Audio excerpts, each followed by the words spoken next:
Assalamualaikum warahmatullahi wabarakatuh. Masih bersama saya di channel Arjana Crypto. Yuhu. Hai. Woi, apa kabar kalian hari ini? Semoga kalian hari ini luar biasa karena market lagi bearish. Wow, sepertinya Bitcoin gila banget ya, tertahan di bawah 17 ribuan dan beberapa altcoin juga masih melempem banget nih ya. Nah, untuk persyaratan giveaway kalian bisa cek langsung di grup Telegram Arjana Crypto karena di sini masih banyak banget nih hadiah yang bisa kalian dapatkan dari kami.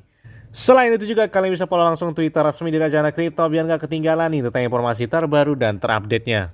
Oke, seperti biasanya saya akan memberikan informasi terbaru dan terupdate tentang perkembangan cryptocurrency. Nah, sepertinya yang masih bertahan ini adalah stablecoin. Memang sepertinya kalau dolar naik, cryptocurrency malah kebalikannya ya. Dan informasi awalnya adalah dari Luna Classic. Sepertinya ada beberapa informasi penting karena penurunan mereka juga agak lumayan banget nih. Bahkan 24 jam terakhir itu di atas 12%. Gila banget ya. Ditambah juga banyak berita food tentang aplikasi Binance antara FTX Exchange. Kalian bisa cek di video saya sebelumnya tentang banyak food yang menerpa dari aplikasi Binance tersebut. Oke, kalau kita lihat di sini informasi dari Terra Luna Classic, validator di jaringan Terra Classic telah memilih untuk menyetujui Luna Classic 937,5 juta untuk Terra Rebel. Itu agar stasiun Rebel itu tidak bergantung pada infrastruktur TFL ya. Jadi ini adalah sebuah proposal untuk mengalokasikan sebanyak 937 jutaan Terra Luna Classic kepada Terra Rebel itu untuk membuat stasiun Rebel independen dari infrastruktur Terraform Labs. Jadi telah lolos pemungutan suara tata kelola menurut beberapa tweet dari Classy ini. Dan Terra Rebel pun itu mengkonfirmasi ya tentang perkembangan tersebut dalam tweet beberapa setelah closing tweet. Mereka mengucapkan berterima kasih kepada validator atas dukungan mereka. Grup pengembang independen berjanji untuk memberikan kontribusi yang akan memastikan keberlanjutan dari blockchain atau jaringannya tersebut. Terima kasih kepada validator dan komunitas yang telah mengontrak kami untuk mengamankan antarmuka, dompet rantai, dan infrastruktur backend. Dan ini ditulis dari grup mereka tersebut ya. Jadi kami berharap dapat menyediakan rantai dengan hasil atau jaringannya, membangun dan memelihara klien perangkat lunak yang akan melihat keuntungan jauh ke masa depan. Dan perlu kalian ingat ya bahwa beberapa komunitas yang meluncurkan proposal setelah dukungan TFL dan dari Terra Station ya untuk jaringan klasik itu dipertanyakan pada awal bulan Desember ini sebenarnya ya, menyoroti resiko ketergantungan tentang TFL-nya dalam upaya untuk menyediakan alternatif dompet memiliki beberapa komunitas ya. Jadi Terra Rebel itu meluncurkan proposal yang meminta hampir kurang lebih sampai dengan 150 ribuan dolar ya dari kumpulan beberapa komunitas tersebut. Dan proposal tersebut itu mengatakan bahwa pengembangan membutuhkan waktu sekitar 2 bulan, berarti sekitar pada bulan Januari atau Februari, akhir Januari atau awal Februari lah seperti itu ya. Ini untuk tujuannya untuk memisahkan stasiun dari beberapa komunitas yang membelok dari infrastruktur dari TFL.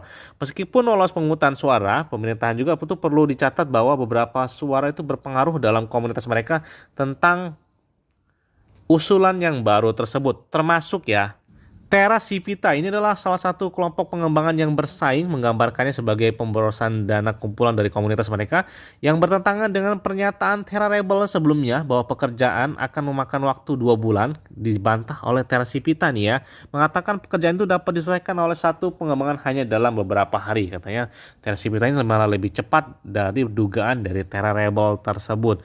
Dia juga mengungkapkan bahwa Terra Civita sudah memiliki infrastruktur kecuali FCD yang jatuh tempo hari ini. Kemudian TCP juga akan mengelola Terra Station secara gratis dan sedang menyelesaikan pengujiannya. Dan ini menghabiskan kurang lebih 150 ribu dolar dana CV-nya. Jadi sepertinya mereka ini tujuannya sama buat membangkitkan atau mengembangkan dari Terra Luna Classic. Tapi mereka selalu berselisih ya. Nggak sama-sama di jalan yang sama gitu ya. Jadi mereka mempunyai terobosan-terobosan masing-masing ya dari Terra Rebel, kemudian Terra Civita, kemudian LaunchDAO, kemudian komunitasnya. Jadi macam-macam ini ya. Saya bingung juga jadinya nih.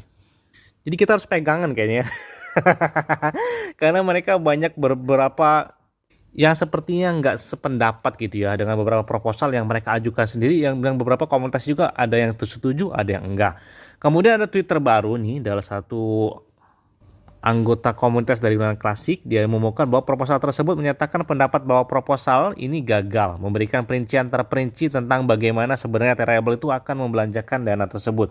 Bahkan menurut laporan di tweet mereka di komunitas mereka, itu lebih baik membelanjakan uang untuk melakukan peningkatan yang akan membuat jaringan atau rantai Terra Classic itu kompatibel dengan stasiun interchain.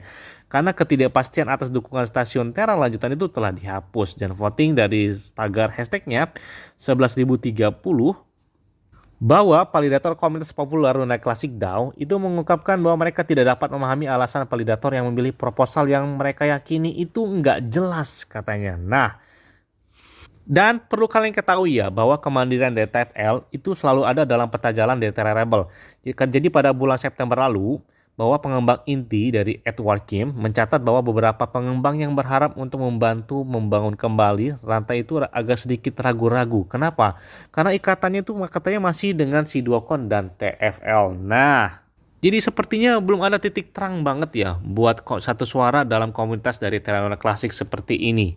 Pertanyaannya, apakah bakal bangkit Terra Nova Classic atau memang makin tenggelam atau seperti apa? Saya nggak ada yang tahu ya, karena sampai saat ini mereka masih berupaya ini untuk mengembangkan dari Terra Classic, atau mungkin agak berat deh kalau buat kembali ke harga, apalagi suplainya saat ini kurang lebih sebanyak 7 triliun ya, 6,8 triliun token. Jadi masih banyak banget buat ke $1 itu mungkin berat banget. Mungkin kalau realistis aja di angka 5 atau 10 rupiah mungkin alhamdulillah banget ya. Apalagi kalau market Bitcoinnya nggak ngedukung untuk saat ini. Yes! Mungkin itu aja yang dapat sampaikan kepada kalian semua. Ingat ya, semua disclaimer on dan Dior. Kenapa? Karena dari keuangan dari kalian sendiri. Salah gunakan uang yang aman dan santai. Jadi, apabila market dalam keadaan bearish, bullish, dan bagaimanapun, kalian tuh tetap tenang dan santuy. Terima kasih.